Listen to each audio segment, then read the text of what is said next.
بزم شیخ Iqbal YouTube channel سے میں ہوں سید نسیم الغنی، آپ کی خدمت میں پروفیسر ڈاکٹر شیخ محمد اقبال کی کتب آڈیو میں پیش کی جا رہی ہیں۔ کتاب کا نام ہے کب رات بسر ہوگی۔ مضمون کا عنوان ہے محو حیرت ہوں کہ دنیا کیا سے کیا ہو جائے گی۔ یوں تو تغیر و تبدل کے بطون سے زندگی جنم لیتی ہے، انقلاب کی کوکھ سے زمانے نمودار ہوتے ہیں اور اس کی شاخ پر نت نئے رنگ برنگ پھول کھلتے اور مسکراتے ہیں۔ گلشن حیات میں تازہ ہوائیں چلتی ہیں اور فضائیں نشاط و شادمانی سے اپنی جھولیاں بھرتی ہیں۔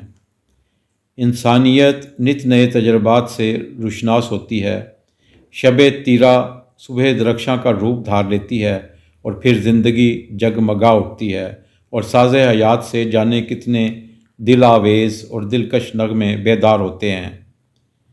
لیکن اگر یہ تغیر و تبدل، انقلاب اور ارتقاء اعلیٰ اقدار حیات کو بیک جنبش قلم منسوخ کر دیں تو پھر زندگی اپنی تمام رعنائیوں اور خوبصورتیوں کو خیر بات کہنے پر مجبور ہو جاتی ہے۔ اگر حال ماضی کی کوکھ سے جنم لے اور مستقبل کے لیے اپنی باہیں کشادہ کر لے تو سمجھیے کہ زندگی ترقی اور ارتقاء کی تمام منازل بخیر و خوبی طے کر لے گی۔ لیکن اگر حال ماضی سے بے نیاز اور مستقبل سے بے خبر اپنی راگنی الاپنے لگے تو پھر زندگی کی خیر نہیں۔ ٹی ایس ایلیٹ نے اپنے مضمون ٹریڈیشن اینڈ انڈیویجول ٹیلنٹ میں اسی ناقابل تردید حقیقت کی طرف اشارہ کیا ہے۔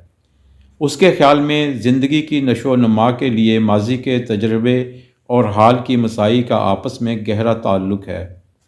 ادب ہو یا سائنس، ہر میدان میں نت نئی دریافتیں اور تحقیقات اسی حسین امتزاج کی رہین منت ہیں۔ عہد حاضر نے اپنی آنکھوں سے وہ کچھ دیکھا ہے جس سے خرد لرزہ بر اندام ہو جاتی ہے۔ تیز تر کے جنون نے لطیف ترین جذبات اور احساسات کو بری طرح رگید دیا ہے۔ مشین زدہ انسان نے شیریں جذبات کے سوتے خشک کر کے رکھ دیے ہیں اور اعلیٰ انسانی اقدار قصہ پارینہ بن کر رہ گئی ہیں، جن کا ذکر صرف ادب و شعر میں مل سکتا ہے، جن سے ڈراموں اور ناولوں کی دنیا آباد ہے، جو افسانوں اور کہانیوں کی روح رواں بن گئی ہیں۔ حل من مزید کی دیوی نے انسان سے کائنات چھین لی ہے۔ کائنات کیا گئی، راتوں کی نیند اور دن کا آرام لٹ گیا۔ اب انسان رسل کے خیال میں ایسی کامیابی کے حصول میں سرگرداں ہے جو اسے کسی طور پر بھی سکون دل عطا نہیں کر سکتی۔ اب اس کے پاس راحت و سکون کی کوئی نہ شام ہے نہ کوئی رات۔ وہ اپنی بیوی بچوں کے درمیان بیٹھ کر سکون کا کوئی پل نہیں گزار سکتا۔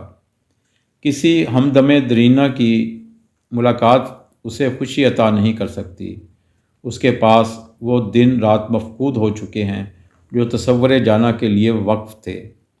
اب وہ ہے اور کامیابی کا ایسا بخار جو پوری زندگی نہیں اترتا۔ اس نے اس کے اعصاب سے وہ قوت چھین لی ہے جسے اصل حیات کا نام دیا گیا تھا۔ اس میں کلام نہیں کہ تغیر و تبدل زندگی کی روح رواں ہے، فریب نظر ہے سکون و ثبات، تڑپتا ہے ہر ذرہ کائنات، اور ذرہ کائنات کی یہ تڑپ لیل و نہار کی زلفیں سنوارتی ہے اور انہیں آرستہ و پیراستہ کرتی ہے، اور اسی وسیلے سے کاروان حیات آگے کی جانب رواں دواں ہوتا ہے۔ لیکن اگر یہ تڑپ منفی اقدار کو رواج دے تو نبض حیات ڈوبنے لگتی ہے۔ ایک دانشور کے خیال میں آج ہم خیر، رحم اور مہربانی کے الفاظ سے خوفزدہ ہیں۔ ہم ان پرانے الفاظ میں یقین نہیں رکھتے اور اعلیٰ اقدار پر بھی اعتبار اٹھ گیا ہے۔ یہی وجہ ہے کہ دنیا مریض بن گئی ہے۔ ایما گولڈمین نے کہا تھا، I would rather have roses on my table than diamonds on my neck۔ یہ خواہش ایک ایسے انسان کی خواہش ہے جسے اعلیٰ اقدار سے محبت ہے۔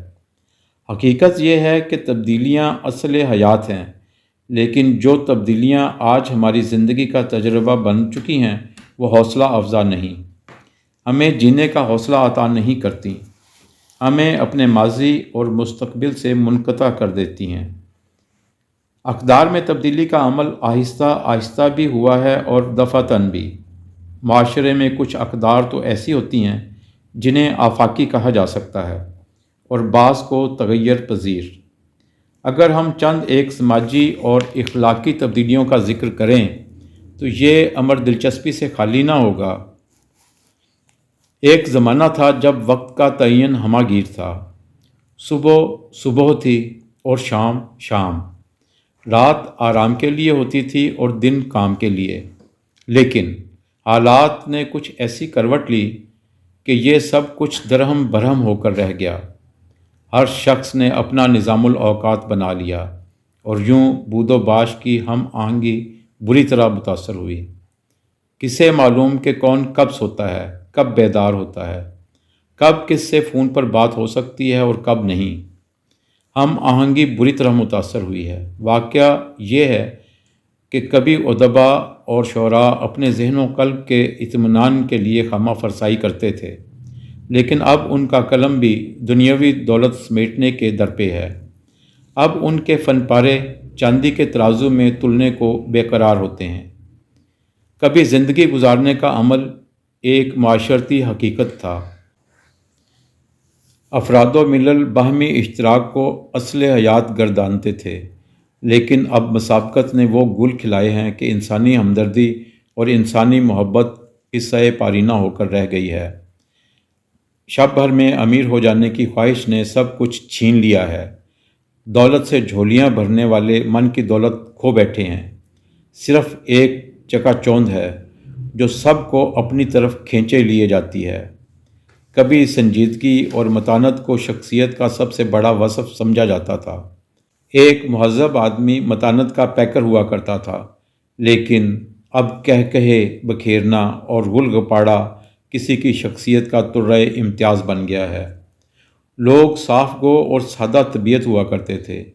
دل کی بات لبوں پر بآسانی آ جایا کرتی تھی۔ دل اور زبان میں ایک گہرا ربط تھا، لیکن عہد حاضر نے مکاری کو اپنا اوڑھنا بچھونا بنا لیا ہے۔ دل سے آپ کسی سے لاکھ نفرت کریں، لیکن زبان پر اس کی مدح سرائی روز کا معمول بن گیا ہے۔ معلم باپ کی جگہ ہوتا تھا، اب وہ دوست بن گیا ہے۔ دوست ہونے میں مذائقہ نہیں، بشرطے کہ ایک حد قائم رہے تاکہ علم کی ترسیل ممکن ہو سکے اور دوستی کا حق ادا کر سکے۔ اگر دوستی کی آڑ میں اصل مقصد ہی صرف نظر ہو رہا ہے تو ایسی تبدیلی سمے قاتل ہوگی۔ کبھی حساس لوگ قابل صد احترام ہوا کرتے تھے، لیکن اب ان کی جگہ مصلحت کیشوں نے لے لی ہے، اور مصلحت کیشی ایک قابل قدر وصف ہے۔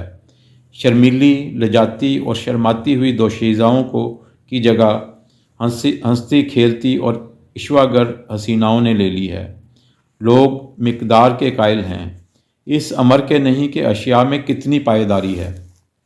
بہادری کی جگہ پھرتی اور تیزی نے لے لی ہے۔ آج کا نوجوان تجربات بزرگوں سے سیکھنے کی بجائے اپنی غلطیوں سے سیکھنا چاہتا ہے۔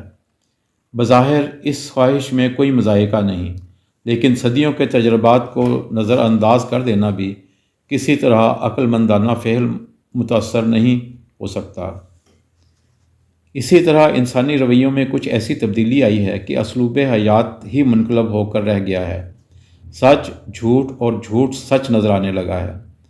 جھوٹے نگوں کی رضاکاری تہذیب حاضر کا کرشمہ ہے، جس کے باعث اعلیٰ اقدار، عظیم شخصیات، عمدہ عادات، وسیع خیالات اور بلند تصورات دم توڑتے نظر آتے ہیں، اور عوامی مزاج بھی کچھ اس طرح بدلا ہے کہ اچھی سماجی روایات کا نشان تک باقی نہیں۔ یقیناً موجودہ دور کی دوڑ دھوپ نے ہمیں بہت سی مادی آسائشیں دی ہیں، زندگی کو سہل بنا دیا ہے، لیکن زندگی کے نام پر زندگی کے خون کی ہولی کھیلنے کا عمل انتہائی تکلیف دہ اور دردناک ہے۔ اس میں کلام نہیں کہ پوری دنیا ایک گاؤں کی صورت نظر آتی ہے۔ ذرائع رسل و رسائل اور ابلاغ عامہ نے دنیا کو بہت مختصر کر دیا ہے، لیکن اغراض کے شور و شر نے وہ سماعتیں چھین لی ہیں جن تک دکھی دلوں کی آہیں اور بقائیں پہنچنی چاہیے تھیں۔ نئے دور کی آب و تاب نے وہ بصارتیں بھی کافور کر دی ہیں جو زندگی کے اصل رنگ و روپ کا تعین کر سکتی تھیں۔ کیا ہے جو پلک جھپکنے میں ہمیں مل نہیں سکتا؟ کمپیوٹر ہمہ وقت ہمارے اشاروں پر رقص کرنے کے لیے تیار ہے، لیکن وہ کچھ ہم سے چھن گیا جو کچھ ہمارے پاس تھا، جو ہمیں عزیز تھا، جس سے انسانیت عبارت تھی، وہ شاید کہیں کھو گیا۔ محبت نے اپنا چہرہ چھپا لیا ہے، اخوت کہیں غاروں میں گوشہ نشین ہو گئی ہے، مساوات تاریخ کے صفوں میں مقید ہو گئی ہے، چند ایک دلوں میں صرف ایک خواہش باقی رہ گئی ہے، ایک نئے جہان کی تعمیر کی خواہش، وہ جہان جو خوشیوں اور مسرتوں سے عبارت ہو، وہ جہان جس میں سب ایک ہوں، وہ جہان جس کے باسی پھر سکون کی نیند سو سکیں۔ بحمد اللہ تہذیب کے ریلے میں یہ خواہش ابھی پوری طرح بہہ نہیں سکی۔ یہ خواہش اب کچھ دلوں میں موجود ہے، اور جب تک موجود ہے اس وقت تک نا امید ہونے کی چندہ ضرورت نہیں۔ خواب موجود ہوں تو تعبیر کی کوئی نہ کوئی صورت نکل سکتی ہے، لیکن موجودہ طوفان ہوس اور سیل مسابقت خوفناک صورت ضرور اختیار کر چکا ہے، جس سے بعض اوقات انسان کی عقل دنگ ہو کر رہ جاتی ہے اور وہ کہہ اٹھتا ہے، محو حیرت ہوں کہ دنیا کیا سے کیا ہو جائے گی۔ دوستو، اگر آپ نے بزم شیخ اقبال یوٹیوب چینل کو ابھی تک سبسکرائب نہیں کیا تو اس کو سبسکرائب کیجئے۔ اگر آج کی آڈیو آپ کو پسند آئی ہے تو اپنے دوستوں کے ساتھ شیئر کیجئے اور لائک کیجئے۔ بہت شکریہ۔